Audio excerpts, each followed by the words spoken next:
we'll start our final session of the afternoon. Dr. Cohen, are you in agreement with that? I am, Dr. Romero. We can get started. Very good. Okay. We'll ask Dr. Shimabukuro to please come forward and update us on thrombosis and thrombocytopenia syndrome, TTS, following COVID-19 vaccination. Please, Dr. Shimabukuro. Thank you, Dr. Romero. Next slide. Next slide. So today I'm just going to refresh everyone on the background of the situation. Then I'll actually describe the updated data for thrombosis with thrombocytopenia syndrome, which I'm going to refer to as TTS, following COVID-19 vaccination. And then I'll sum up the most recent data. Next slide. Next slide. I want to start off with some definitions because we are talking about thrombosis with thrombocytopenia. So thrombosis occurs when blood clots block blood vessels, and thromboses can be venous or arterial, and complications can include heart attack, stroke, and other infarctions. Causes and risk factors include trauma, immobility, inherited disorders, autoimmune diseases, obesity, hormone therapy or birth control pills, pregnancy, smoking, cancer, and older age. And symptoms may include pain and swelling in an extremity, chest pain, numbness or weakness on one side of the body, and a sudden change in mental status. They're diagnosed primarily through imaging studies and blood tests. Next slide. So platelets, also called thrombocytes, are colorless blood cells that help blood clot, and a normal platelet count is 150,000 to 450,000 per microliter. We usually shorthand that, say 150 to 450. Platelets stop bleeding by clumping and forming plugs and blood vessel injuries. Thrombocytopenia is a condition in which you have a low platelet count, so platelets below 150. Dangerous internal bleeding can occur when your platelet count falls below 10,000 per microliter, and though rare, severe thrombocytopenia can cause bleeding into the brain, which can be fatal. Next slide. So this is a screenshot of the Health Alert Network notification that went out on April 13th, describing or summarizing cases of cerebral venous sinus thrombosis with thrombocytopenia after the Janssen vaccine, and announcing that CDC and FDA had initiated a pause and would convene an emergency meeting to review the data. And that emergency meeting convened on April 14th. A week later, roughly a week, actually it was about 10 days later, there was a follow-up meeting on April 23rd, and we presented updated results. And following that meeting, the CDC issued an MMWR recommending resuming vaccine, and I'll get to that in just a second. Next slide. So the issue of thrombosis with thrombocytopenia, and the reason that we were following this or looking for this condition closely in our post-authorization surveillance, really because of reports of cerebral venous or unusual clotting in the presence of thrombocytopenia following the AstraZeneca vaccine in Europe. This next screenshot in the order here is a JAMA article describing the first 12 cases specifically of cerebral venous sinus thrombosis with thrombocytopenia, and there was also an MMWR article describing additional TTS cases which were not CVST. Next slide. And this is a screenshot of the updated recommendations of ACIP, which were issued April 27th after the April 23rd meeting. And at that time, ACIP concluded the benefits of resuming vaccination with Janssen outweighed the risks and reaffirmed the interim recommendations under FDA's EUA, which included the new warning. Next slide. Now I'll give you an update on TTS cases. Next slide.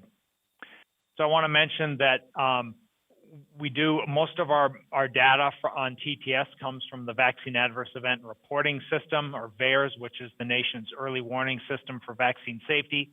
It is a spontaneous reporting system or passive surveillance system that's co-managed by CDC and FDA.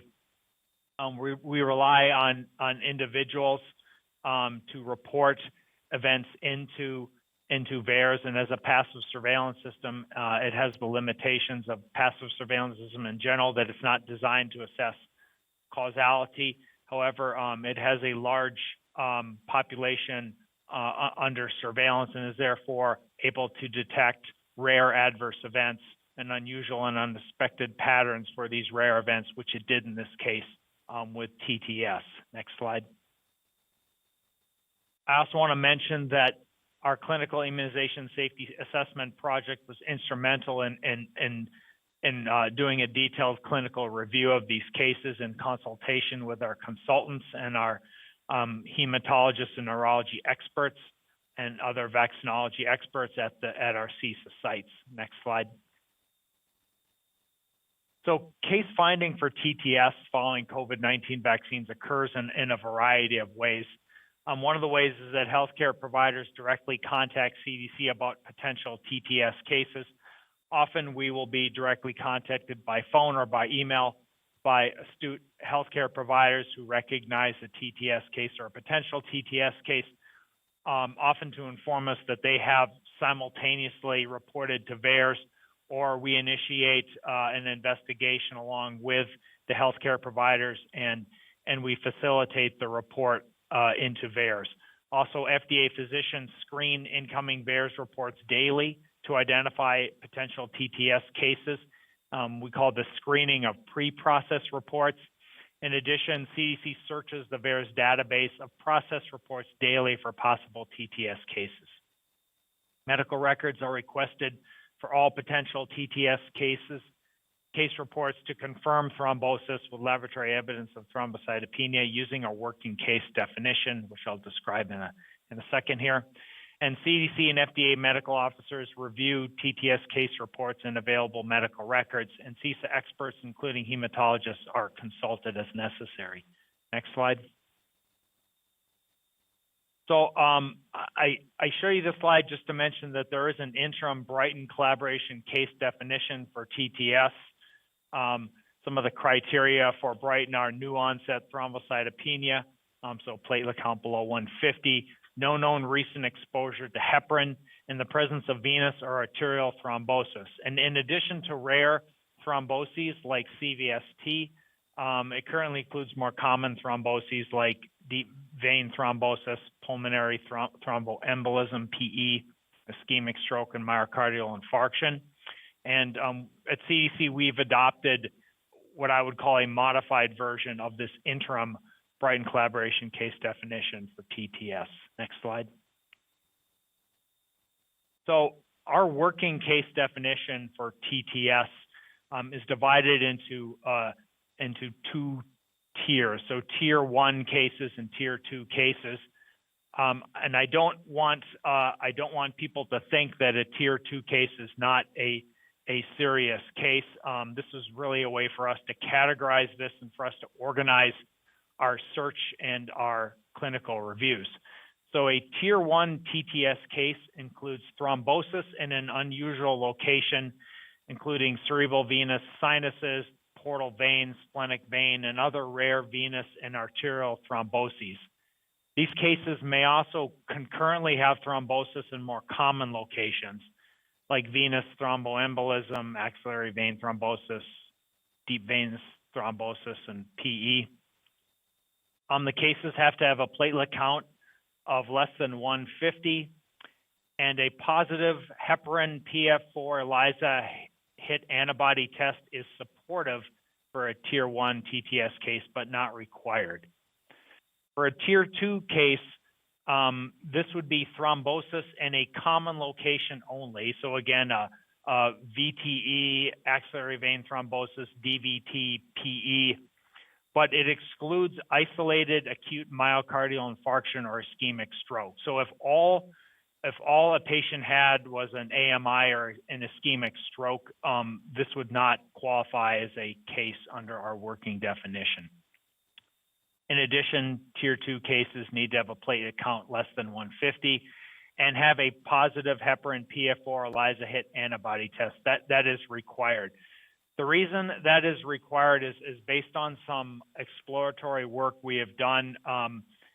It's not uncommon for case patients that have thromboses in these more common locations like PEs and VTEs to have thrombocytopenia. In some cases, for certain clots, it can be up to a quarter of the cases, regardless of any vaccine exposure. Just a quarter of the cases can be thrombocytopenic. So in consultation with our specialist at CISA, we've reviewed our criteria for identifying cases, and we decided that for specificity and to avoid including a lot of non-cases into the tier 2 category and then into the overall TTS case count, that this positive heparin PF4 ELISA hit antibody test adds specificity and is appropriate.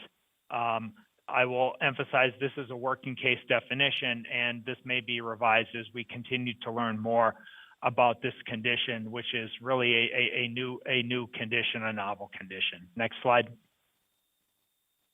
So this is a high-level look at U.S. COVID-19 vaccine administration by product type and TTS reports to VAERS for the 3 authorized vaccines. And you can see for the Pfizer-BioNTech vaccine, after 135 million doses administered of any dose, there have been no confirmed TTS reports to VAERS. For Moderna, after 110 million doses administered, no confirmed TTS reports to VAERS.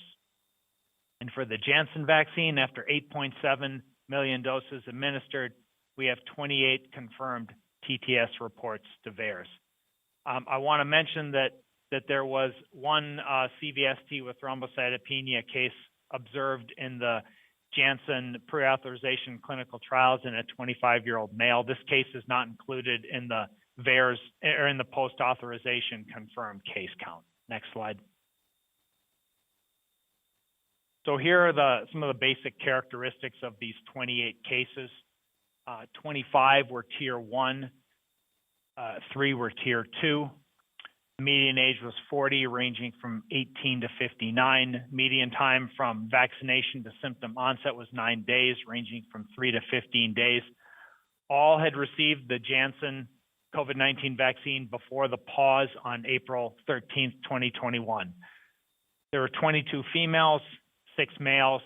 19 of the 28 TTS cases had cerebral venous sinus thrombosis. There were no pregnant or postpartum case patients. 5 had a past SARS-CoV-2 infection, 3 by history and 2 by nucleocapsid serology testing only. And then you see below risk factors for thrombosis and the case counts there, which aren't necessarily mutually exclusive. I think the important thing to note on these risk factors for thrombosis was that there were no cases with a known or documented coagulation disorder. Next slide. So this is a graph of confirmed case reports after Janssen COVID-19 vaccination by patient age. And previously at the April 23rd ACIP presentation, if you viewed this graph, you would visually, it appeared like there was clustering in the 35 to 40 age range. Since that time, as we've accumulated more cases, we have accumulated additional cases primarily in the 40 to 49-year-old age group and some in the older age groups.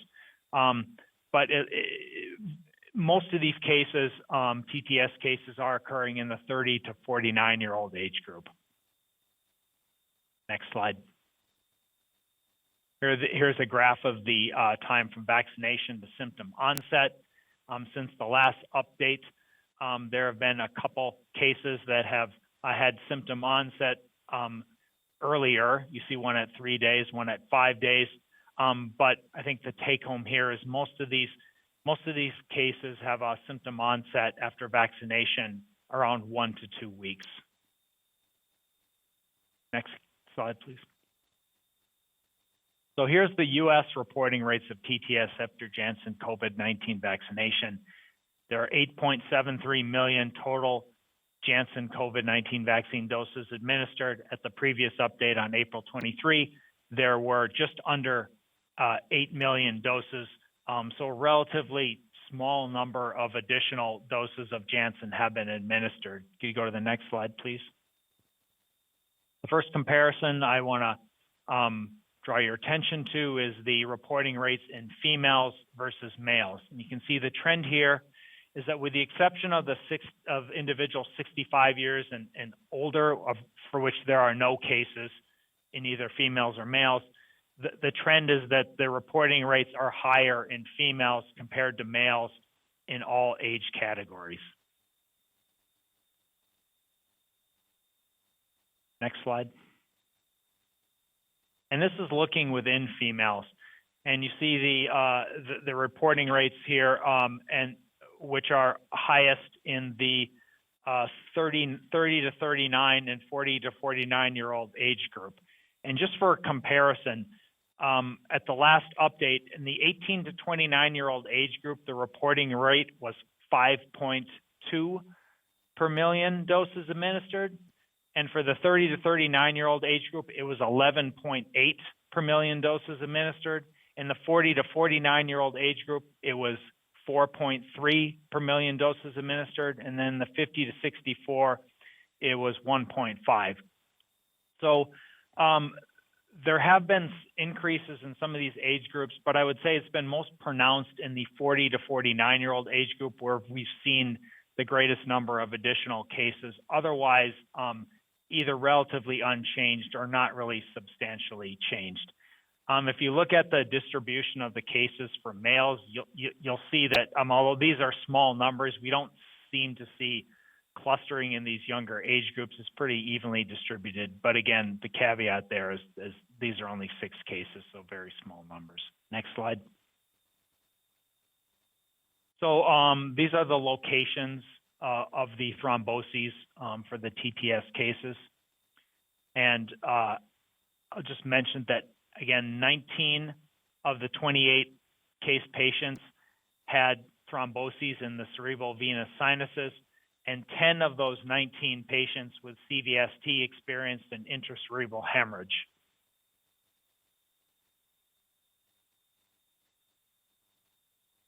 Next slide. Here are selected laboratory findings. All the patients were thrombocytopenic. That's actually that's a requirement of the case definition. 18 of the 28 were severely thrombocytopenic, so platelets less than 50. 24 of the 28 case patients had a positive heparin PF4 ELISA hit antibody result. 2 were negative, and then 2 was not available. I need to caveat these numbers by reminding you that Tier 2 TTS cases require a positive heparin PF4 ELISA hit antibody test as part of the definition. So they're fundamentally different than the Tier 1s as far as the laboratory testing. But a high percentage of these, most of these are Tier 1, and most of these Tier 1s did have positive heparin PF4 ELISA hit antibody results. 2 of those Tier 1s were negative because, again, by definition, the Tier 2s have to be positive. Next slide. Here are the SARS-CoV-2 testing results, which I think are fairly unremarkable. None of the patients had an active infection. And then as far as serology by nucleocapsid antibody, 4 were negative. 2 were positive, and neither of those individuals reported a history. So those are likely asymptomatic infections. And then in 22, it was not available or not specified. Next slide. So here are the treatment and outcomes among the TTS cases, the 28 cases. 12 individuals did receive heparin. 11 of the cases that were admitted before the HAN, of the 11 cases that were admitted before the HAN, 9 were treated with heparin, and that makes up most of those 12 cases you can see there. Then of the 17 cases that were admitted after the HON, only 3 of those got treated with heparin. 26 were ultimately treated with non-heparin anticoagulants, and 18 received IVIG. There were 3 deaths. That is unchanged from the first presentation of the initial 6 CVST cases. So there haven't been any deaths since the initial data that we reviewed and presented. 4 remain hospitalized, 1 in intensive care, 2 have been discharged to post-acute care facilities, and 19 have been discharged home. None of the patients who died received heparin. Next slide. So now I'm going to go over some VSD data. Just to remind you, VSD is our large link database for active surveillance and research. It includes 9 participating integrated healthcare organizations with data on over 12 million persons per year. Next slide. So we have substantial doses administered of mRNA vaccines in the vaccine safety data link. 3.3 million Pfizer-BioNTech vaccines and 3 million Moderna doses have been administered as of April 24. And after these 6.3 million doses, there have been 11 total ICD-10 coded CVST diagnoses identified following mRNA vaccination, 3 after Pfizer-BioNTech and 8 after Moderna. 5 of these 11 ruled out for incident cases. They were either historical, had a history of head injury, or 1 chronic cavernous sinus syndrome. That left us with 6 potential CVST incident cases, but all were without thrombocytopenia. So there have been no confirmed cases of incident CVST with thrombocytopenia after 6.3 million doses of mRNA COVID-19 vaccines administered in the vaccine safety data link. Next slide. So this is a busy slide that shows the Janssen data in VSD, and I'm going to walk you through this because I think it does make sense if you walk it through in a stepwise fashion. So we have just under 160,000 Janssen COVID-19 vaccine doses administered in VSD through April 24. We have no statistical signals for any pre-specified rapid cycle analysis outcomes and no CVST cases identified. There are 32 VTE, venous thromboembolism, and or pulmonary embolism cases identified in the 1 to 42 days following vaccination. And that includes 3 cases that had both VTE and PE. So of these 32 VTE/PE cases, 29 have been quick reviewed and 3 are in progress. So that accounts for the 32. So of those 29 cases that have been quick reviewed, 6 were ruled out as not being VTE or PE, and 23 were confirmed as VTE or PE cases. So of those 22 confirmed cases, 4 were determined to have symptom onset prior to vaccination. 1 had indeterminate symptom onset, and 18 were potential VTE or PE cases with incidence following vaccination. So you go down to this last section here. These are the 18 cases of potential incident VTE PE cases.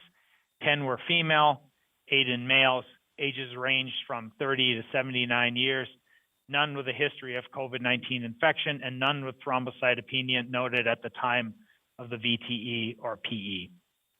So a fairly small number of Janssen COVID-19 vaccines administered in the vaccine safety data link, but to date, no potential cases of TTS identified. Next slide.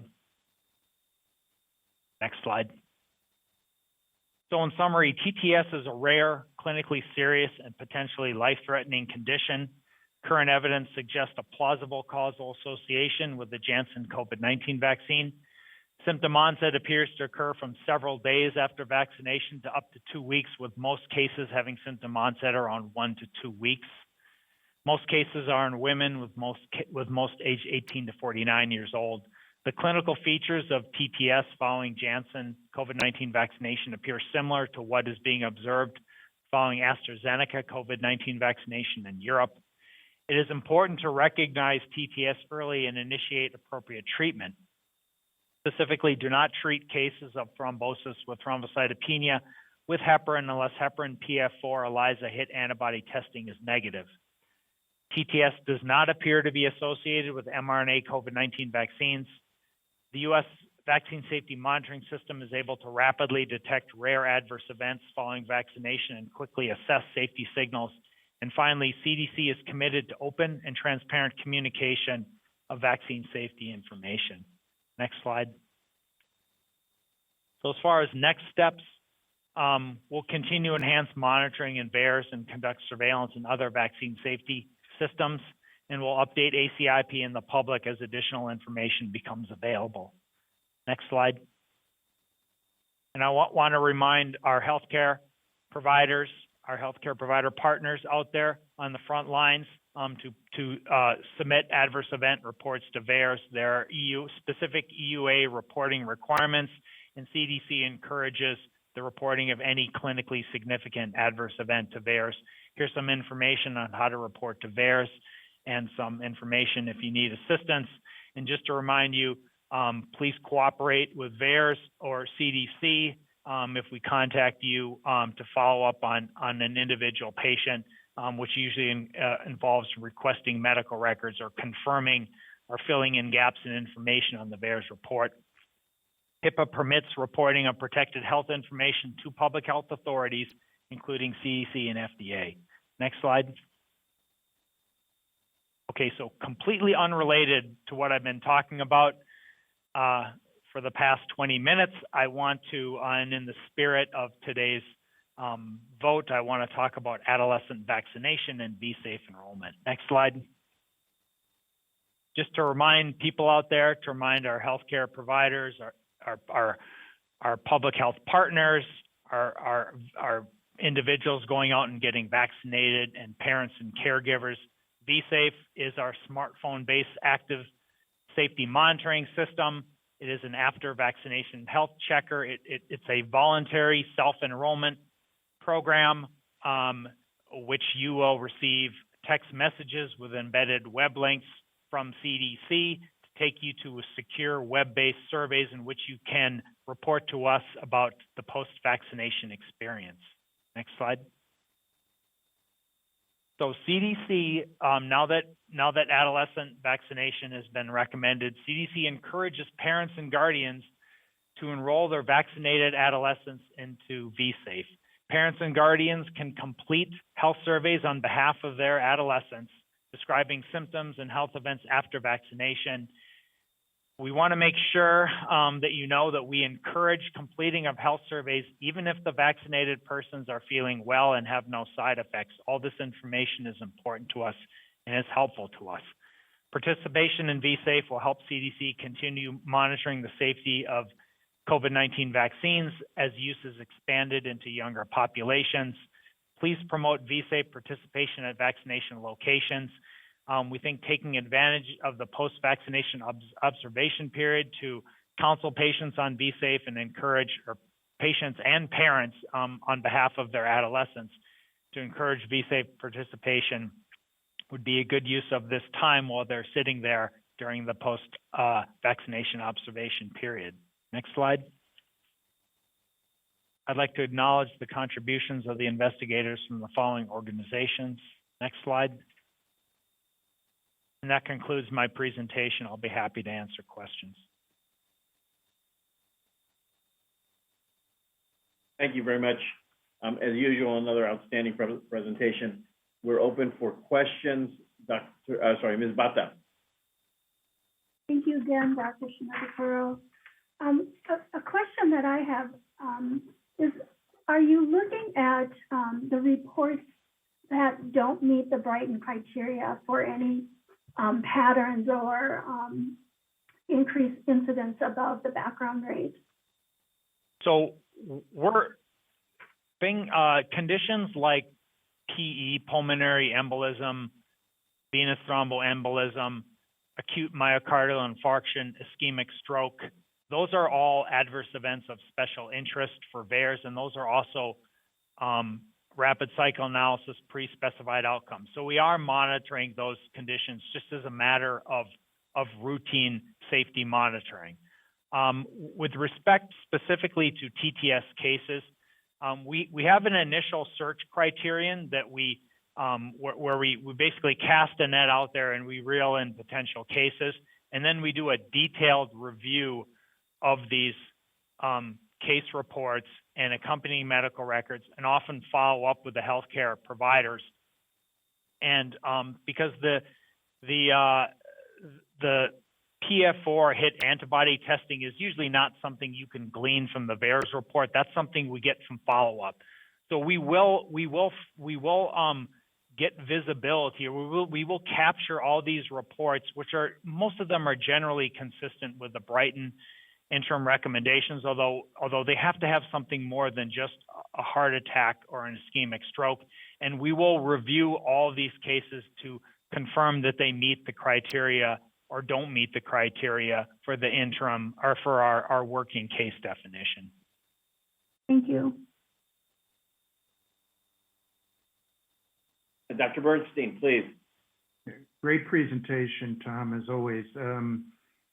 I was wondering how our experience in the United States after the Janssen J&J vaccine compares with the TTS experience outside of the US after the AstraZeneca vaccine. Well, the clinical presentations of these cases are very similar, and the onset are very similar. I believe that their female to male ratio wasn't at least as strong as our initial ratio, which was all females and no males. But you know, we're in the process of gathering additional information. But I think in the big picture, I think the message is that these cases are very similar clinically to the TTS cases that are being observed after the AstraZeneca vaccine. Similar incidents as well? I don't have that information at the tip of my tongue. I'd have to look at that data a little closely to see if the reporting rates are comparable. Thank you. Dr. Sanchez. Thank you, Jose, and thank you, Tom. I remain very concerned about the Janssen vaccine. What ages were the deaths? There were 3 people who died. Do you know the ages of those 3? Hold on, let me look that up. And were they female, I presume?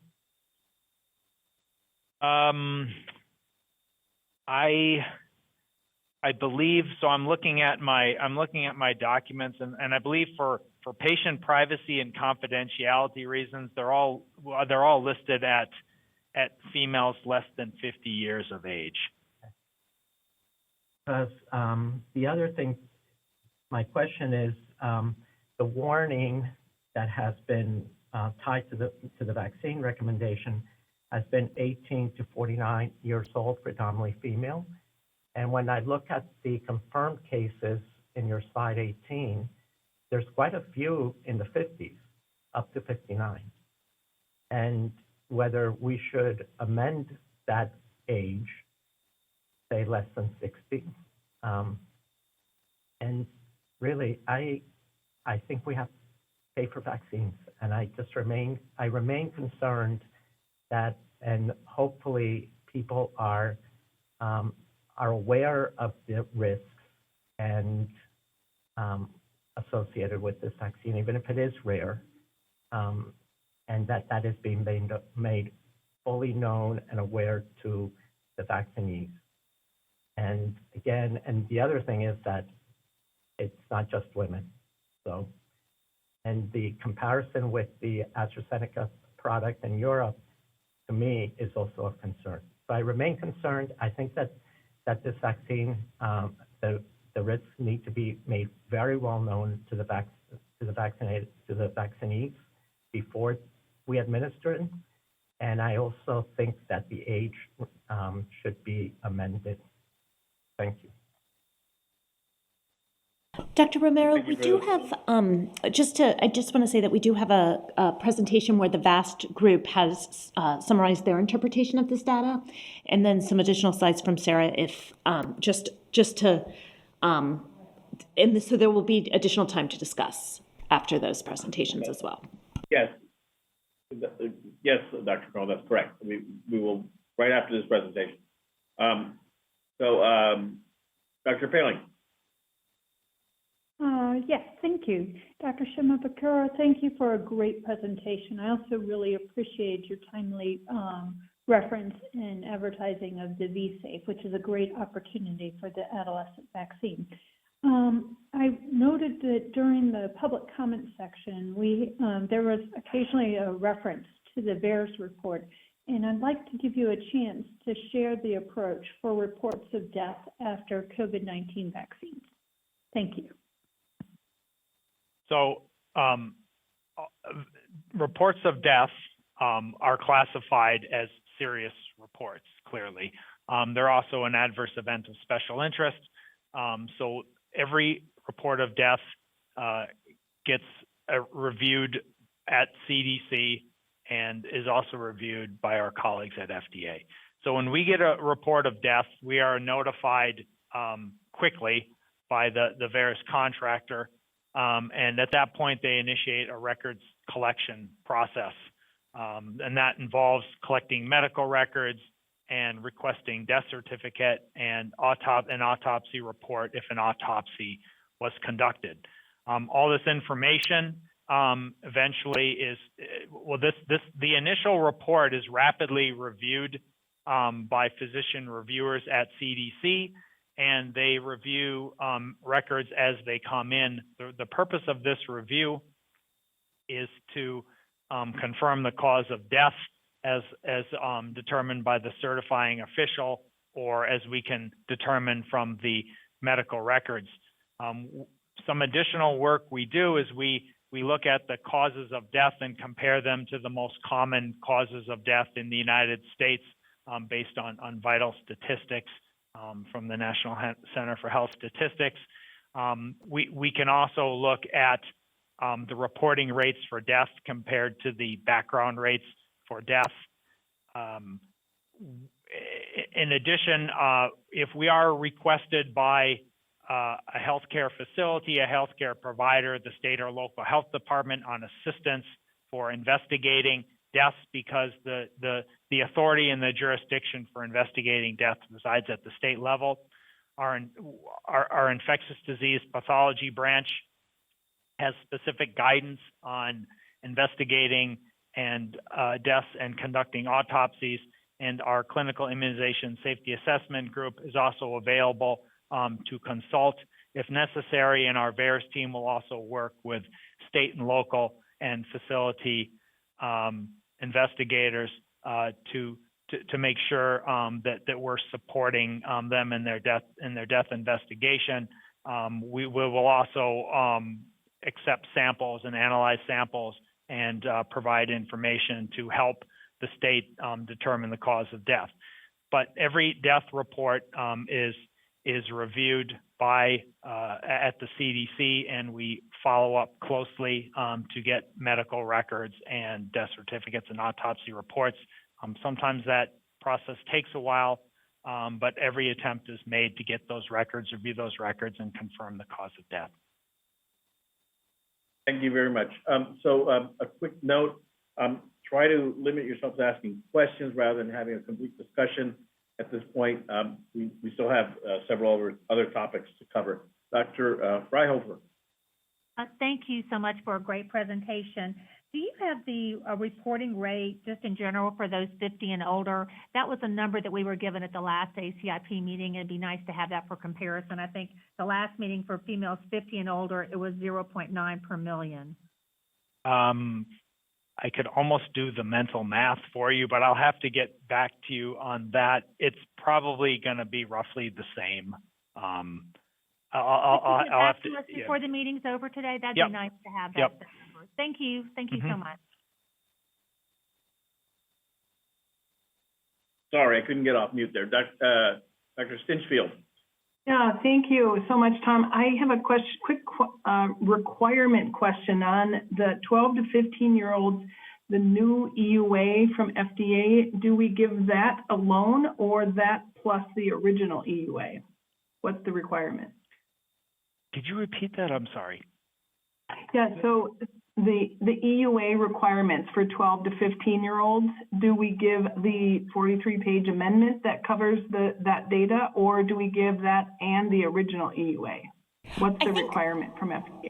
I think that's a question for FDA, but I believe that the FAQs are being amended, but I think that's not for Tom, but rather for FDA. Dorn, if you're still on. I'm still on, but I actually don't completely understand the question. So maybe you can repeat it one more time. I'm sorry. I think the question. Oh, go ahead. You can paraphrase me, Amanda. That's fine. I think the question is the patient fact sheet that they give to that they are giving out before this EUA amendment, is it going to be adapted? Is it the same FAQ sheet, or is there a new one? Yeah, so the answer is that there is one fact sheet for vaccine recipients and one fact sheet for vaccination providers. Each of those fact sheets covers all age groups for which the vaccine is authorized. Thank you. I just want to reply to Dr. Freihofer's. I just punched this out on my calculator. The reporting rate for females 50 and older is 1.8 cases per million doses administered, and it was the last presentation as 1.5, so it's similar. There you have it. You asked and Tom delivered. Thank you very much.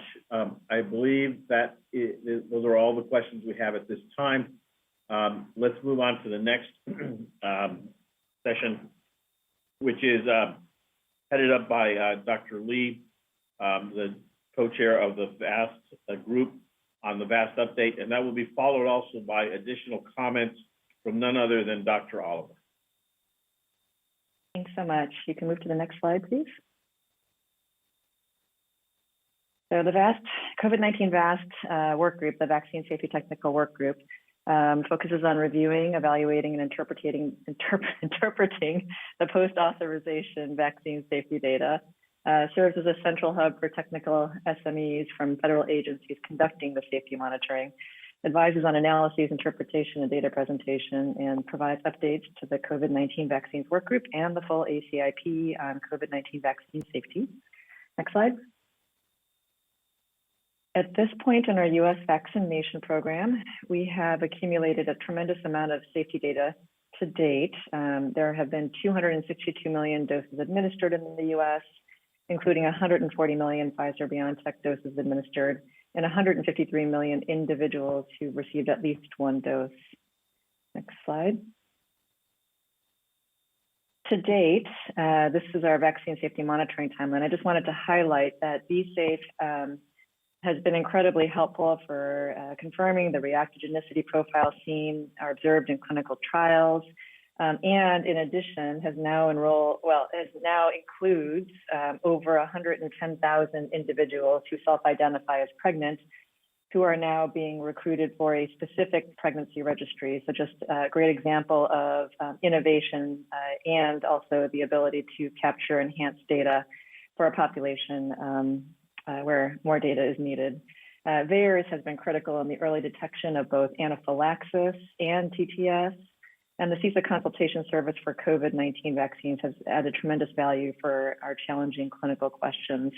And as we move further along, and we are further along in the vaccine program timeline, we are shifting our focus on data from large linked databases such as the VST, VA, and CMS.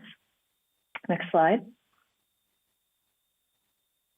This timeline shows the timing of various ACIP recommendations below, starting with the Pfizer-BioNTech on December 12th, Moderna on December 19th, Janssen on February 28th, the safety pause on April 13th, and the resumption of use of the Janssen vaccine on April 23rd.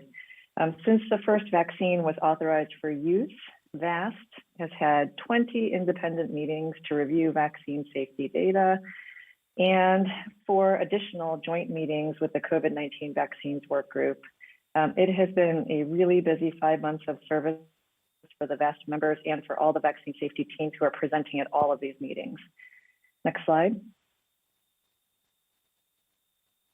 With regard to the TTS signal, as you heard, VaST met on April 12th, learned about the CVST cases with thrombocytopenia following the Janssen vaccine. And on April 13th, CDC and FDA initiated the safety pause and issued a HUN to ensure timely recognition and appropriate management by providers and the public. And then ACIP met on April 14th to review these cases at a public meeting.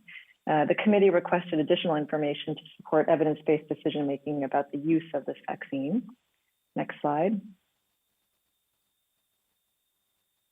And we have met numerous times both before and after the April 23rd meeting, but on April 23rd, ACIP met again and updated recommendations for use of the Janssen COVID-19 vaccine.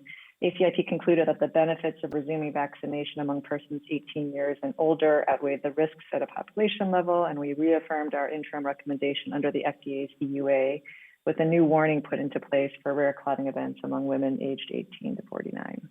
Next slide.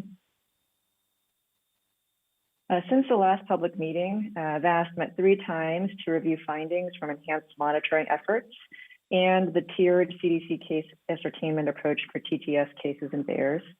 As Dr. Shimabukuro reviewed for us today, 28 cases have been identified, 22 in females and 6 in males, and the median age of TTS cases is 40 years with a range from 18 to 59. VaST also reviewed available data from the VST RCA rapid cycle analysis and the VA RCA. An advantage of both of these vaccine safety systems I wanted to highlight is that they can implement broad electronic algorithms to capture potential CVST or TTS events, followed by this rapid review of electronic medical records for confirmation. And that, those really indicate a robust system that allow us to do this in real time. No safety signals were identified for either CVST or TTS following mRNA or Janssen vaccines in either system. Next slide. We appreciate that our CDC colleagues have published what information they had available expeditiously and transparently. And next slide. And I also want to thank our CDC colleagues for making available the information to providers and patients about the benefit-risk balance of using the Janssen vaccine that is easier to understand at a better health literacy level. Next slide. In sum, there are no confirmed TTS cases following mRNA vaccines. The risk of TTS following Janssen vaccine is rare, yet remains highest in females less than 50 years of age. Risk mitigation strategies appear to be effective and should continue, including educating patients about the benefits and risks of available vaccines, and ensuring patients and providers are aware of the importance of early recognition and timely management of TTS. So for example, in the data reviewed today, recent TTS cases seem to be detected slightly earlier in the course of illness, and fewer cases of TTS were treated with heparin after the HUN was released. VaST will continue to monitor TTS, thromboembolic disease, and thrombocytopenia in all available vaccine safety surveillance systems.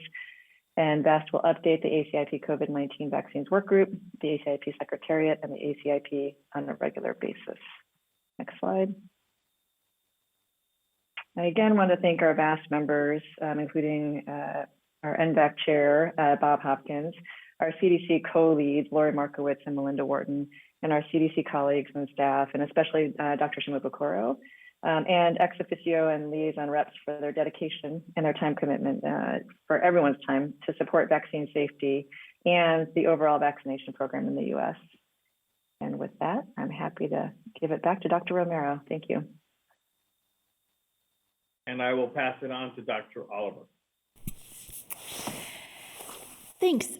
We just wanted to provide a quick workgroup interpretation of the TTS updates. Next slide.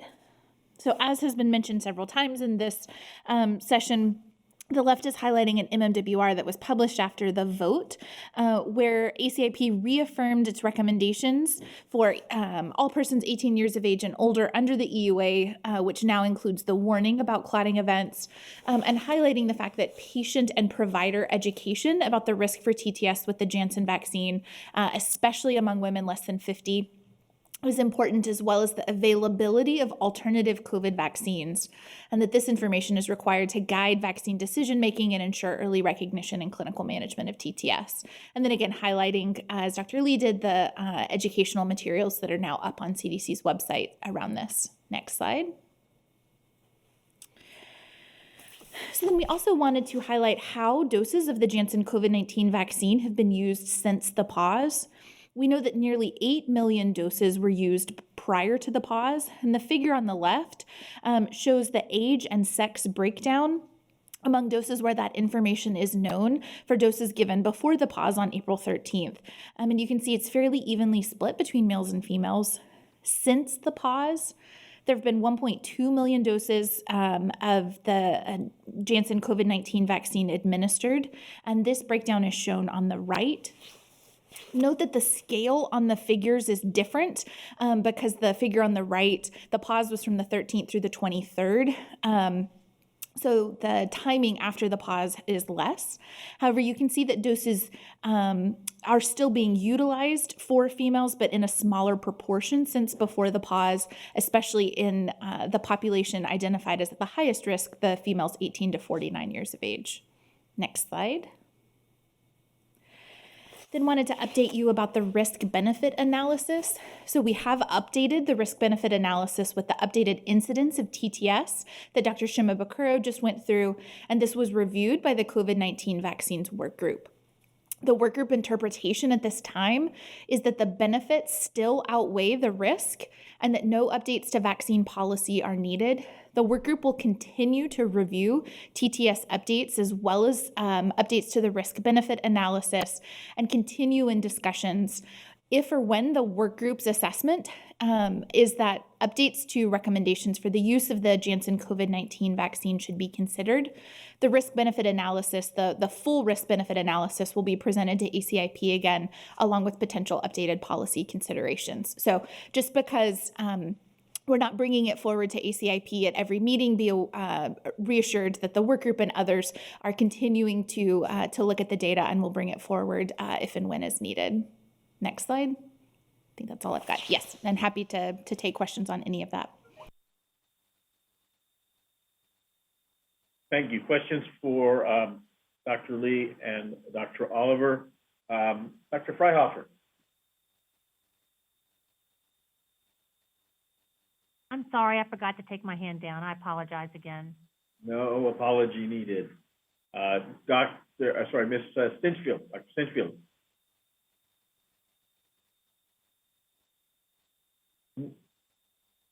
Dr. Long. So thank you for all of this very current data. It's the most reassuring thing to me is that only 150,000 doses of J&J were given to women under 50. That's the most reassuring thing. And I wonder if the work group has discussed, you're going to continue to monitor, but at what point is there going to be some kind of a, what I would say, better use of the data that we have to protect these young women?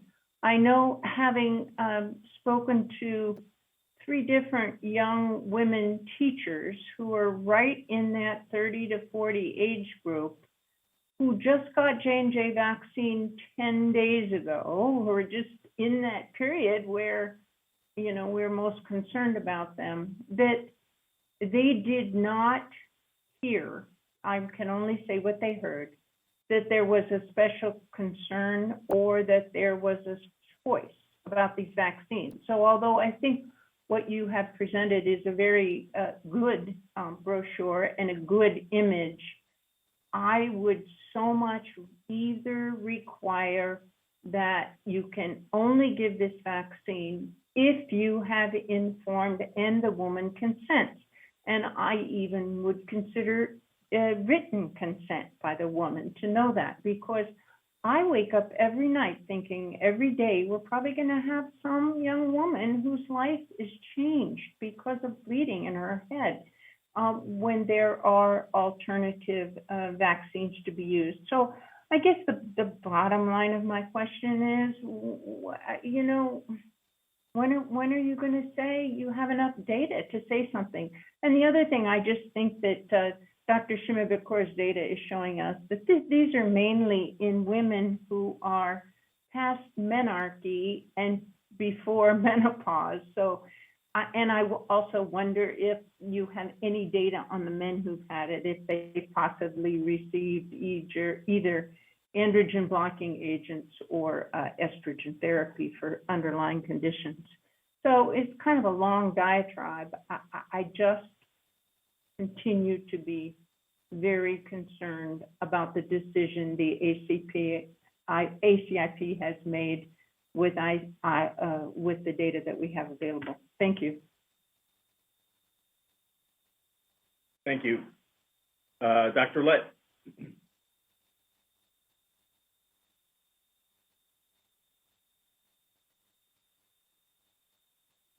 Dr. Lett? We'll come back to Dr. Lett. Dr. Sanchez. Well, I just want to re-echo what Dr. Long has said. And I, again, want to bring up the age that I brought up earlier. I think that, I mean, to me, one case is one too many. And I think that the risk should be extended up to less than 60. And information is vital. Thank you. Thank you. Back to Dr. Lett.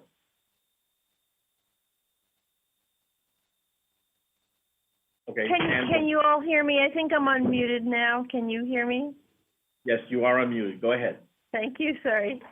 So I was, you know, I have to say I'm remaining a little bit concerned as well, but can you clarify again, and I think you did, but how many of the cases occurred after the pause was reinstated?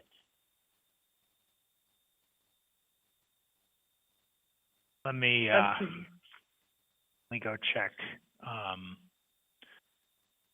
So there have been cases that came to medical attention or were diagnosed after the pause, but all had been vaccinated before the pause. Got it. Yeah, no, that's important for me to understand. I'll also mention that none of the men were on any type of hormone treatment. There were several females who were, but none of the males. Thank you. Dr. Lee, your hand is up.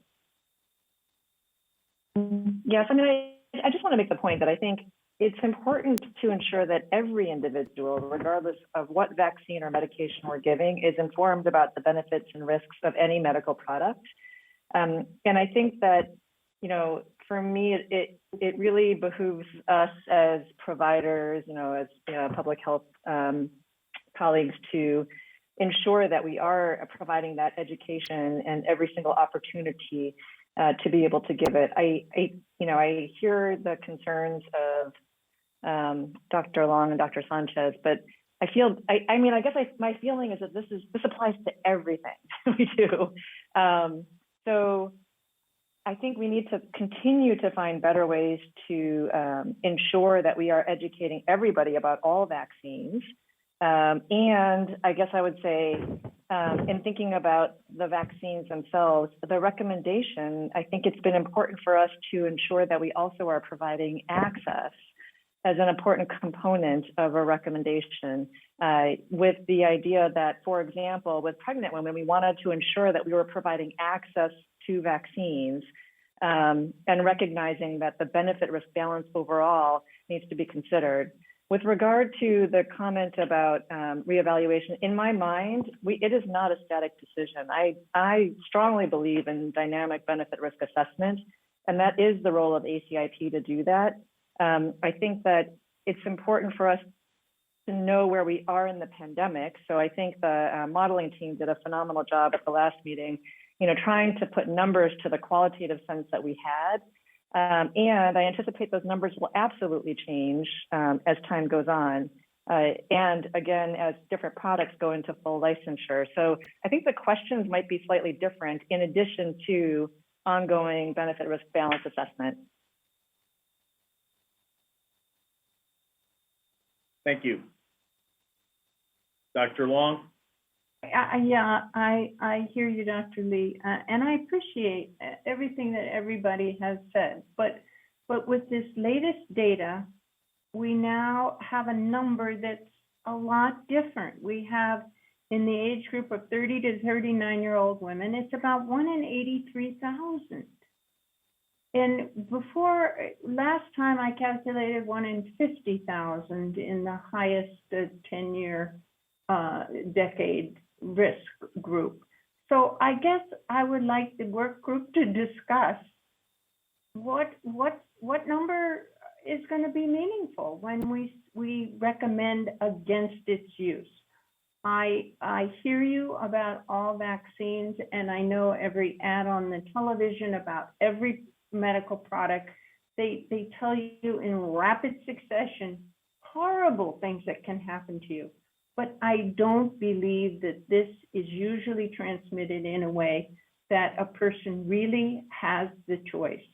And the vaccine, the J&J vaccine, is very frequently, you get all the teachers to get it together, is what happened in a couple of these situations. They came and they gave all the teachers the vaccine, where there's also a little bit of a herd mentality too, and it didn't bother this one, maybe it shouldn't bother me, but they didn't hear it. They didn't hear it clearly, that they didn't have to take this risk, and there was an alternative. So although you say we do that, we don't have vaccines like this, where we have this kind of a risk, and we have alternative, and we don't make it explicitly clear. Now I promise, I'm not gonna say one more word. You may say as many words as you wish. I see no one else on the list of speakers, so let's go forward to the next topic. Again, thank you both, Dr. Lee and Dr. Oliver, for your comments. I believe Catherine Fleming Dutra will talk about COVID-19 vaccine effectiveness studies. Good afternoon. Next slide. So I'll begin today by talking about why we need post-authorization vaccine effectiveness estimates. And we know that real-world performance of vaccines can vary from that seen in controlled trial settings due to implementation differences that can occur in widespread vaccination programs, including an adherence to cold chain requirements in a broader population that's eligible to receive the vaccine, such as persons with certain underlying health conditions who may not have been included in the trials. And for two-dose regimens, the timing and coverage of the second dose may vary from what was studied or even from what's recommended. So that's why we need post-authorization VE studies to build on evidence from clinical trials. And we specifically need to better understand the VE in groups experiencing disproportionate impact of COVID-19, especially as in the trials, the number of these individuals from these various groups may have been limited, and to understand the VE against severe disease for SARS-CoV-2 infection and transmission and the duration of protection. Next slide. So our team's priorities have been developed based on the results of internal and external input to focus on the information that will be most useful for guiding policy. And the most immediate priority after introduction of COVID-19 vaccines has been to answer the question, does vaccine protect against symptomatic disease as expected from the clinical trials? And subsequent priorities include estimating the VE against key outcomes of severe disease, non-severe disease, infection and transmission, estimating VE in groups experiencing disproportionate impact of COVID-19, such as adults 65 years of age and older, and those living in long-term care facilities, people with key underlying health conditions, and racial and ethnic minority groups experiencing disproportionate impact of COVID-19. And estimating the VE for regimen-related questions, especially for two-dose products, and understanding whether genome changes impact VE. In the later stage, additional policy questions include understanding duration of protection and comparison of VE across products. Next slide. So I'd like to take a few minutes to discuss the overall landscape of the COVID-19 mRNA vaccine effectiveness literature globally. And I'm going to focus on mRNA vaccines for this piece because the vast of the products that are currently in use in the United States, the vast majority of the real world literature is from mRNA vaccines. Next slide. It's very important when we talk about this to first talk about the caveats of these literature. First, this literature is rapidly evolving and growing exponentially by the day. A wide variety of methods, populations, and definitions are being used. Most of the VE literature is currently in preprint form, and there are a few peer-reviewed publications. And the quality of the literature varies widely among studies. And so thus, meta-analyses and formal comparisons are not appropriate at this time due to these caveats. Next slide. So this figure, which was kindly shared with us by Dr. Meenal Patel and her team at the World Health Organization, is a forest plot of the individual results of studies examining the vaccine effectiveness of the 2 doses of the Pfizer-BioNTech vaccine. It's a very complicated graph, and I know it has small fonts. I'm going to take a minute to walk through it. Next. So first, each study listed in this highlighted column has the first author, the country, outcome, population, and time frame during which the outcome was assessed. And the color indicates the major variant that was circulating in the study area at the time. So for example, the top row is a study by Goldberg et al. From Israel, assessing the VE of 2 doses of the Pfizer-BioNTech vaccine against death in the general population. And the VE was assessed at 7 or more days after dose 2, and B117 was circulating in Israel during the time of this study. Next. The studies are then grouped by outcome, so that's listed in the red font down the middle, if you can hit next. The results for each study are here in the forest plot with a point estimate and 95% confidence interval shown by the bars. And so what you can see is that for the most part, there's very high and relatively consistent vaccine effectiveness across all of these studies and even across the outcomes, with the possible exception of asymptomatic infection. And these consistent results are very reassuring. Next slide, and hit next. And this graph, also from Dr. Patel at WHO, shows the vaccine effectiveness literature for studies with 2 doses of mRNA vaccines.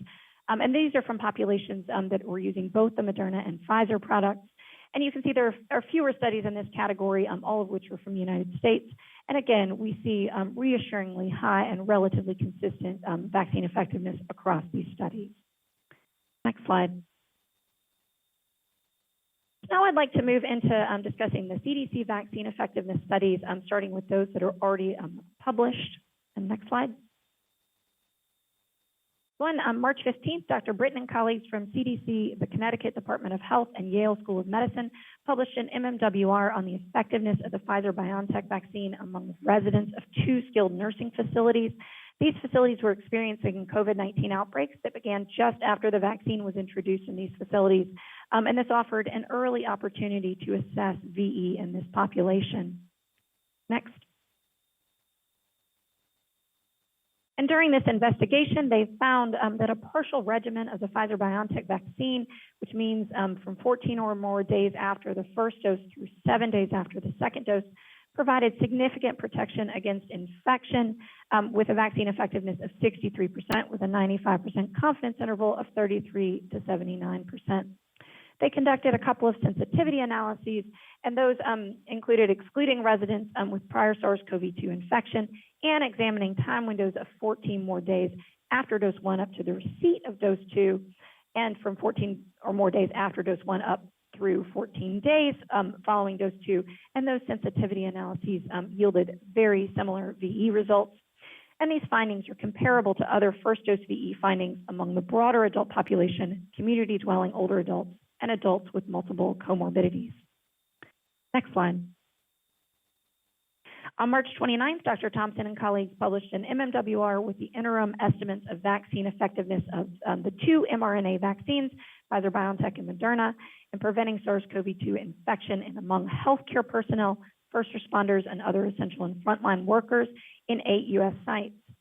And in this ongoing cohort study, participants were tested weekly and additionally at symptom onset by RT-PCR for the virus that causes COVID-19. Next slide. And in this interim analysis, they found the adjusted vaccine effectiveness against infection for partial immunization status, meaning 14 days after the first dose through receipt of the second dose, was 80%, the 95% confidence interval of 59 to 90%. And the VE against infection for full immunization starting 14 days after the second dose was 90%, with a 95% confidence interval of 68 to 97%. Next slide. On April 28th, Dr. Tenforty and colleagues published an MMWR on the effectiveness of the Pfizer, BioNTech, and Moderna vaccines against COVID-19 among hospitalized adults aged 65 years or older in multiple sites across the United States.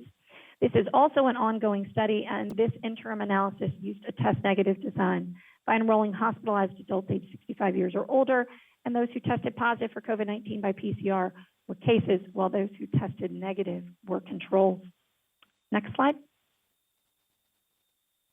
And in their interim results, the VE against hospitalization of full vaccination was 94%, with a 95% confidence interval of 44 to 99%.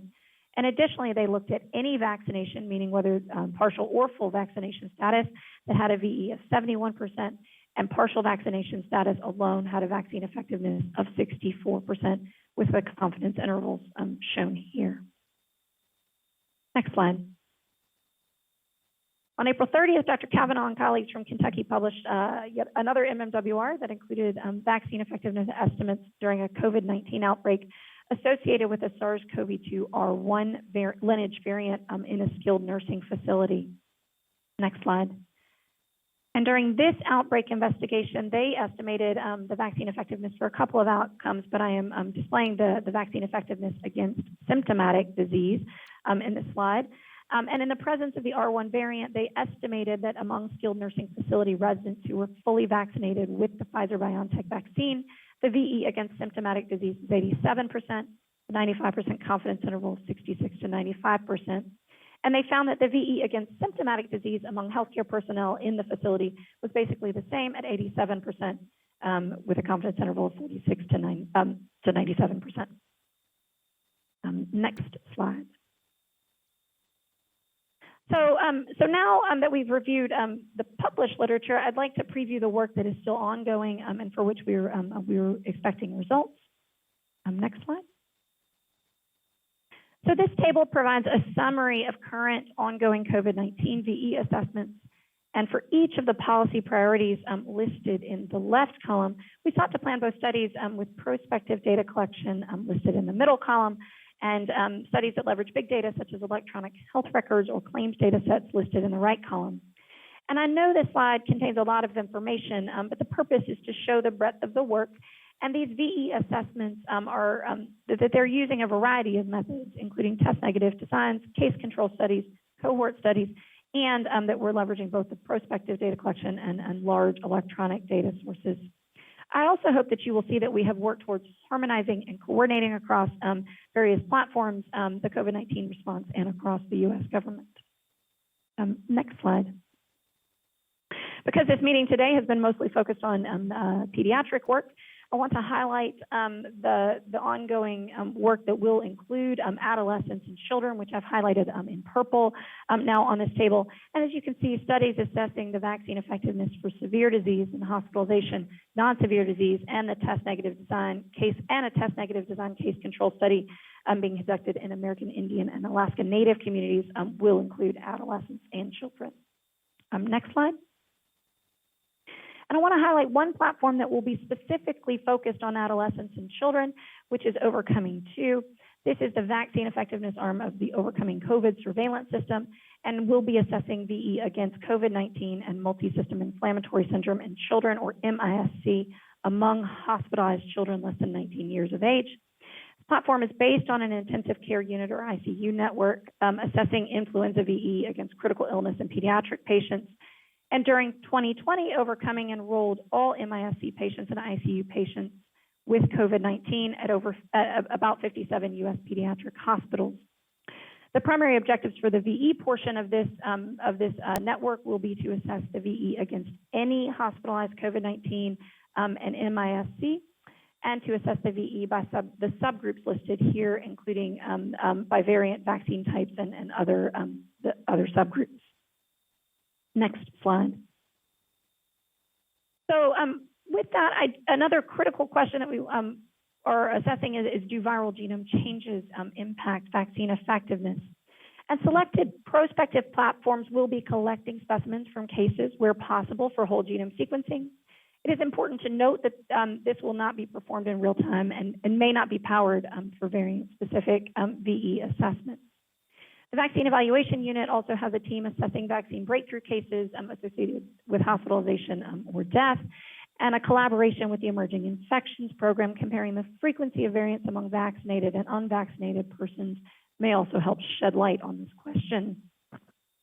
I do want to emphasize that this work is part of the broader CDC efforts to monitor the impact of SARS-CoV-2 variants. Next slide. And going back to our table of current VE assessments, I have now highlighted in purple the prospective platforms that are including genomic characterization. Next slide. Another important VE priority is to understand the duration of protection provided by COVID-19 vaccines. And this will help inform the question about the potential need for a booster or booster doses. And it is important as we do this work looking at duration of protection that we take into account changes in the circulating variants over time. Next slide. And so work to assess the duration of protection will leverage platforms that can be used in an ongoing basis to assess vaccine effectiveness with increasing time since vaccination. And going back to our big table, I've now highlighted those platforms in purple. Next slide. And as we talked about with the vaccine effectiveness estimates that were calculated from the COVID-19 outbreaks in Connecticut and Kentucky and published in the MMWR, COVID-19 outbreaks in defined populations may provide opportunities to estimate VE around important questions. And our team is currently working with state and local health departments and other federal partners to conduct vaccine effectiveness assessments in outbreak settings among residents of long-term care facilities and among incarcerated and detained persons and staff in corrections facilities. We are actively looking for COVID-19 outbreaks in congregate settings that can, the investigations for these outbreaks can be leveraged to assess variant-specific vaccine effectiveness, the vaccine effectiveness for Johnson & Johnson's Janssen vaccine, and the vaccine effectiveness among adolescents and also among children, most children are eligible for vaccine. Next slide. So in conclusion, the initial COVID-19 vaccine effectiveness estimates from recently published reports are demonstrating remarkably consistent results across studies with a variety of methods and populations, which is very reassuring. There is an urgent need for vaccine effectiveness data to guide vaccine policy, and a broad approach, including a diversity of projects, methods, bias control, populations, and sample sizes, strengthens our understanding of the true real-world performance of these vaccines. Next slide. So with that, I want to say thank you to all of the vaccine effectiveness team and many others across the COVID-19 response and at various sites across the country who've contributed to the work. This is obviously the work of many, many people, and I would be happy to take questions. Thank you. Thank you very much for that excellent presentation. Dr. Alt. In some of those large data sets, you probably have enough pregnant women to look at efficacy in pregnant women as well. So I hope you'll consider that as a study. Thank you for that comment. And yes, we are considering that. Dr. Lee. Thank you so much. It's actually such a huge range of work. So really appreciate that, you've really taken the lead on all of this. So I actually have another population to consider where I think we sorely need more data, which is the immunocompromised population. It would be extremely helpful, either just in terms of overall efficacy, but also timing of vaccination, where we still need to learn a lot. And that is a vulnerable population. Thank you. Dr. Chen. Thank you so much for that great presentation of vaccine effectiveness. Two things. One is, I guess I want to continue to kind of promote that we look at prioritization of the effectiveness, looking at more severe forms of the illness rather than just mildly symptomatic infection. I think that you are looking at the breadth, but I just want to encourage that we're looking at those really important factors that will stress medical systems. And the second point is, as you're collecting the data, I don't know if you are looking at this, I don't think you mentioned this, are you modeling so that you can see if certain locations where you have higher proportions of uptake of vaccination, where you can model perhaps the indirect protective effects in that localized community? So again, as you gather more and more of this data, I can imagine that you might be able to find localized communities that have 50% or more uptake versus 20% or more or less, or other gradations, and you can then model whether or not you can pick up indirect effectiveness. So I'll stop with those two comments. Thanks. Thank you, Dr. Sanchez. Thank you, Jose. No, this was great and really, really important information. Two comments. One of them is it looks like we really do need, and 2 doses are better than 1 from what I can tell, that the vaccine effectiveness seems to be better after a full immunization. And as we discuss whether 1 dose or 2 doses, I think that this gives further further emphasis about completing the vaccination schedule as planned. The other question then, or suggestion, is to look at see how many of them had a prior COVID infection, and whether 1 versus 2 doses with respect to vaccine effectiveness doesn't matter. Because, the question is whether after having COVID previously, whether you have enough of an antibody response that maybe only 1 dose may be fine as well. Thank you. Dr. Scott? Oh, go ahead. Did you want to make a comment? Sorry, yes, I was talking to mute. I was just going to say thank you for all of the comments, and in particular those about the 2 doses and 1 doses. We are in several of the platforms looking, collecting information about prior infection, and so hope as we move in, that we will be able to have some VE estimates looking at the VE in those who had prior infection versus those that don't. Thank you.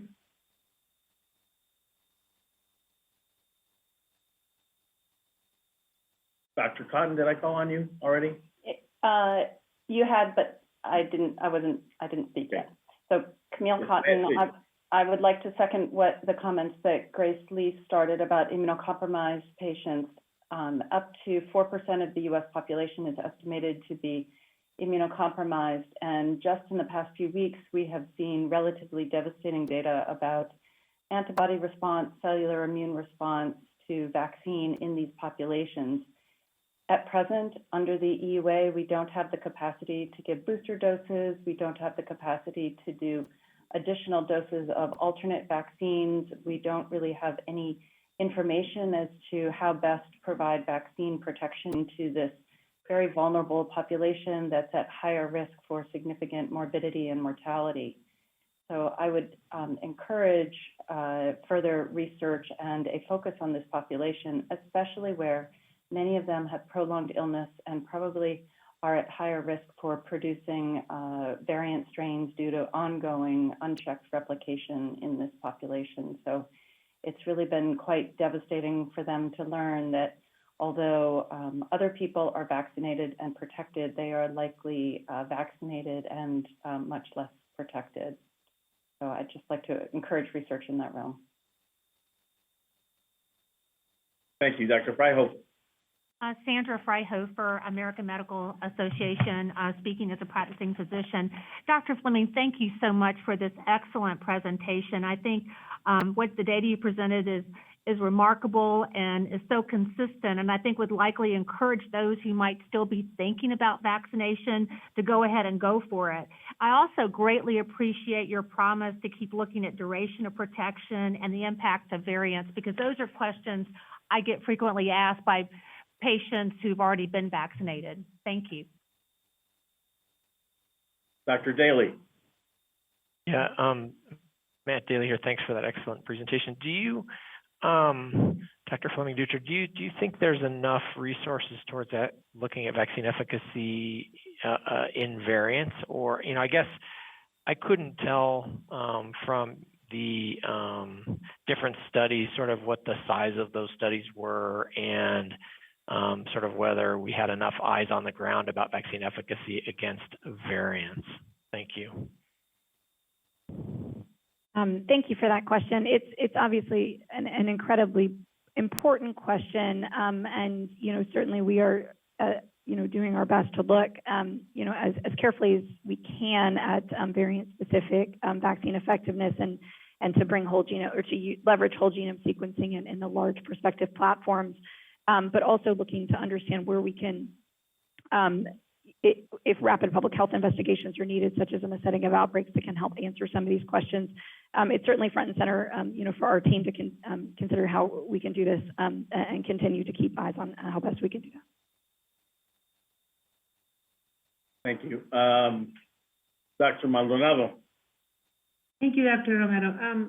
So I know this is really more related to the variant to discussion later, but I think there's some crossover here regarding the idea that there may be populations, for example, the immunocompromised population, that might actually be potential groups that may actually see increases in variant development because of the impaired immune responses. And so it'd be interesting to look at effectiveness, not only specific to variants, but whether those populations that are, say, for example, immunocompromised, might actually have a higher risk for development of additional variants over time. Thank you. I think that ends the questions and comments from this presentation. Thank you very, very much for that presentation, Dr. Fleming-Dutra. And we'll move on to the final presentation by Dr. Scobie on update on emerging SARS-CoV-2 variant and vaccine considerations. Dr. Scobie. Okay, good afternoon. Thank you. Next slide. Next slide. There are multiple SARS-CoV-2 variants circulating globally. Viruses constantly change their mutations, so new variants are to be expected. After emerging, some disappear and others persist. CDC and others are studying these variants to understand whether they spread more easily, cause milder, more severe disease, are detected by available diagnostic tests, respond to current therapeutics, or change the effectiveness of COVID-19 vaccines. Next slide. The SARS-CoV-2 Interagency Group, or SIG, has established definitions for classifying variants into 3 categories for public health action. A variant of interest has specific genetic markers predicted to affect receptor binding, therapeutics, diagnostics, or to increase transmission or disease severity, but with limited prevalence or expansion in the U.S. or other countries. In contrast, a variant of concern has evidence of some of these attributes. A variant of high consequence has clear evidence of substantial public health impact, and so far, no variants have been classified as such. U.S. classifications may differ from those of the World Health Organization, since the importance of variants may differ by location. Next slide. Currently, we have 8 variants of interest. B1526 and B1526.1 were first detected in New York. B1525 was first detected in the UK and Nigeria, and P2 was first detected in Brazil. Next slide. Last week, 4 variants first detected in India, B1617 and B1617.1, 2, and 3 were also added as variants of interest. Next slide. The variants have independently evolved shared mutations in the receptor binding domain of the spike protein, which can reduce the efficacy of antibody therapies and vaccines. Next slide. 3 variants have global consensus as variants of concern. B117 first detected in the UK, B1351 first detected in South Africa, and P1 first detected in Brazil and Japan. Both B117 and B1351 are estimated to be 50% more transmissible and have become the dominant strains in some areas. Next slide. The Brazil and South Africa strains share a cluster of 3 mutations in the receptor binding domain, which have the largest known impact on vaccine efficacy, with the E484K mutation being the most problematic. Next slide. More recently, the U.S. classified the California variants B1427 and B1429 as variants of concern. These variants appear to be 20% more transmissible. Next slide. Next, I'll discuss genomic surveillance and the epidemiology of the variants. Next slide.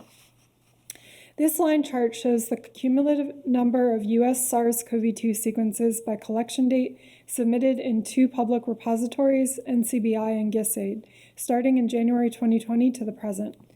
As a result of efforts by CDC and partners to improve genomic surveillance, the number of published sequences has substantially increased during 2021.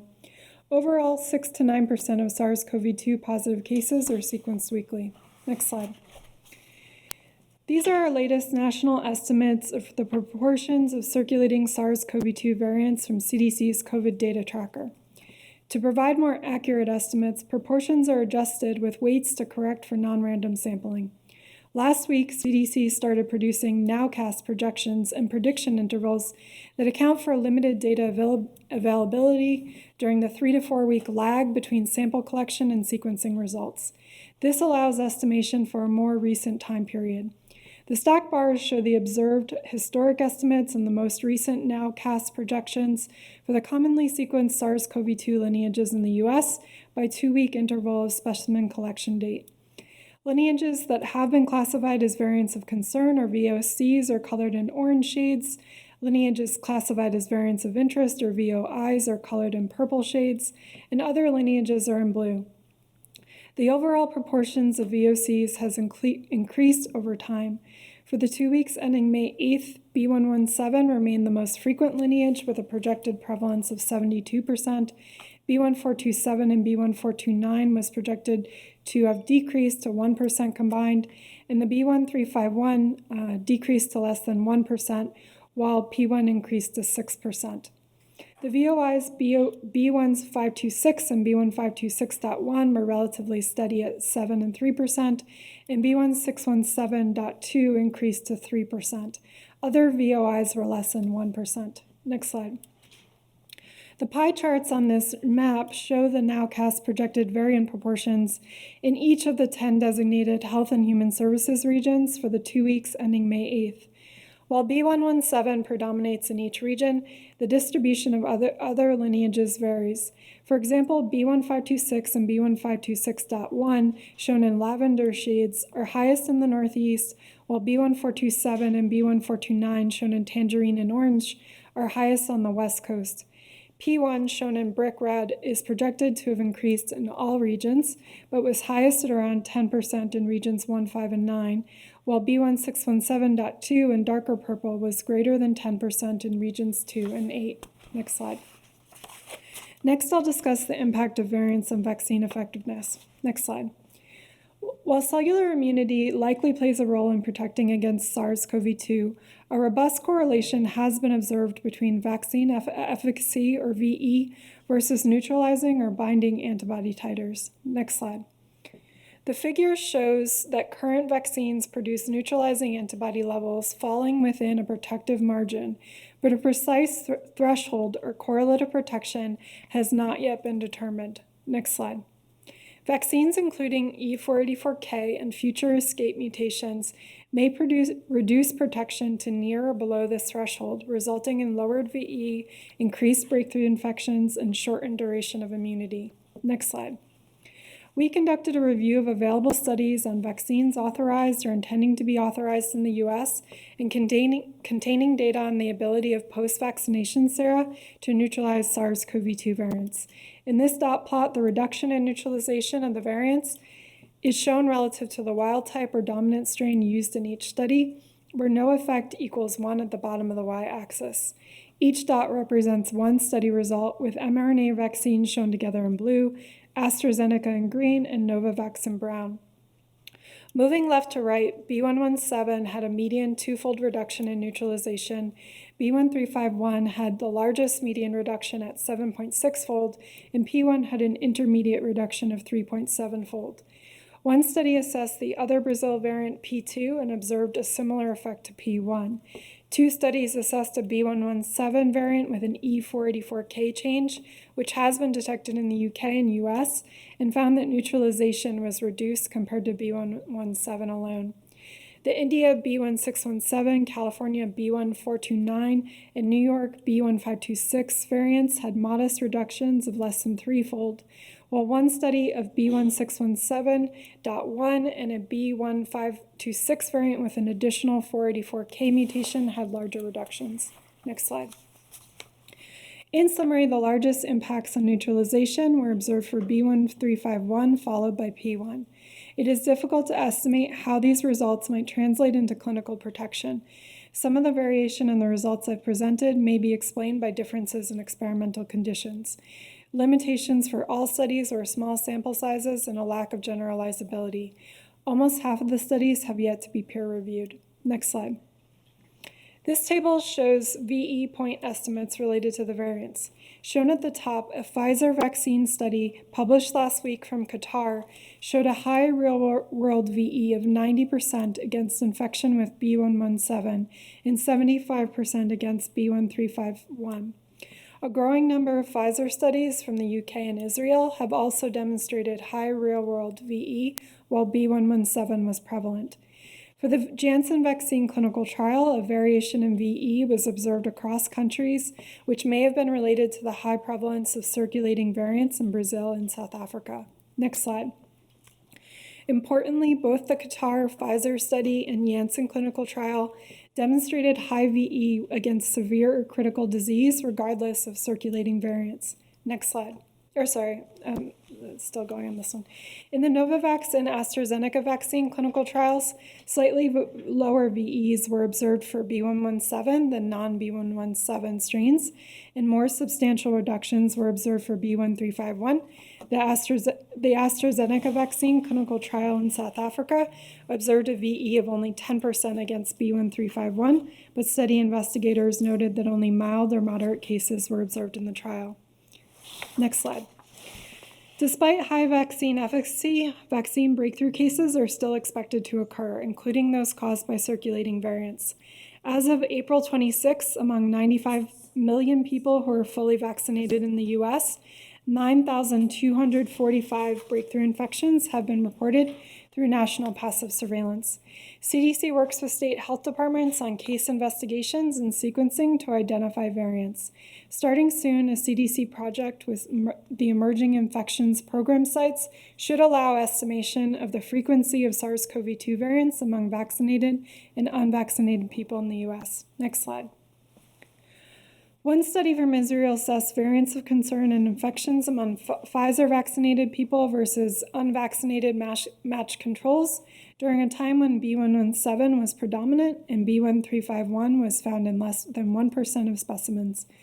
Investigators found that people testing positive for SARS-CoV-2 at least a week after the second vaccine dose had significantly higher odds of infection with B1351, while partially vaccinated persons between 2 weeks after the first dose and 1 week after the second dose had significantly higher odds of having B117 compared with unvaccinated people.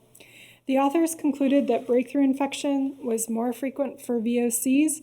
For perspective, we also note that other studies from Israel have documented high VE and a dramatic decline in COVID cases despite B117 predominance. Next slide. In summary, the B117 variant is exponentially increasing in prevalence in the US, but has minimal impact on vaccine effectiveness. However, variants with additional substitutions in the receptor binding domain, like E484K, deserve special attention. The B1351 variant is at low prevalence in the US, but has moderate impact on the effectiveness of some vaccines, though they may still provide protection against severe disease. The The P1 has increasing prevalence in the US, but has the same triple mutation in the receptor binding domain as B1351, which is worth watching closely. Additional data is still needed on the potential impact on vaccine effectiveness. Next slide. Vaccine manufacturers have announced booster studies of current vaccines and/or development of second-generation vaccines against B1351. Last week, Moderna posted preliminary results of a phase 2 clinical trial of a single 50 microgram booster dose of the previously authorized and new variant-specific vaccines. 6 to 8 months after the primary series, study participants had low or undetectable neutralizing antibodies for B1351 and P1, while titers against wild-type virus were still likely to be productive. Both variant vaccines had acceptable safety and boosted immunity levels to roughly equivalent to those after primary vaccination for all viruses tested. The variant booster was more effective than the original vaccine at neutralizing B1351. Still in progress is a clinical trial for a bivalent vaccine with a 1-to-1 mix of the original and variant vaccines. Next slide. Periodic update of SARS-CoV-2 vaccines is likely to be needed. The FDA has defined the data needed to support an EUA amendment for a vaccine addressing emerging SARS-CoV-2 variants, which includes an immunogenicity study designed as a non-inferiority comparison. The SIG is developing an evaluation and risk assessment framework that defines the evidence needed to recommend whether a modified vaccine is needed. WHO will have a role in global coordination. Next slide. It is important to emphasize that the current prevention measures and authorized vaccines offer good protection against SARS-CoV-2 variants, and efforts are needed to increase uptake. In closing, we will continue to monitor evidence on the emergence and spread of SARS-CoV-2 variants, vaccine effectiveness, breakthrough infections in vaccinated or previously infected persons, and the ability of post-vaccination sera to neutralize emerging variant viruses. ACIP will review evidence submitted for booster doses and any next-generation vaccines if it becomes clear that they're needed to address the variants. Next slide. I'd like to thank the following people for their help in preparing this presentation. Thank you for your attention. Thank you. And Dr. Romero, it appears that the live stream is still going, if you want to take a question or two. Very good. Are there any questions or comments? And thank you very much for that excellent presentation. Dr. Maldonado.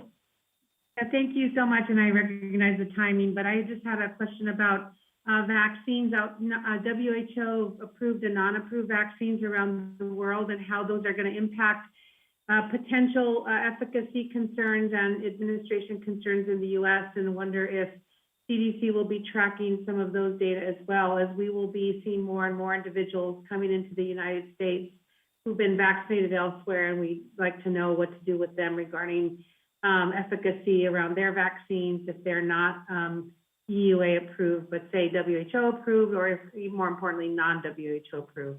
Thank you. Thank you. We are following it. Thank you. Any other comments? Okay. It looks like there are none, so we'll draw this to a close today. Thank you all very much for your active participation and for the accomplishments of today. We will have meetings in the future. Our next scheduled meeting is in June, barring any emergency meetings. So thank you very much.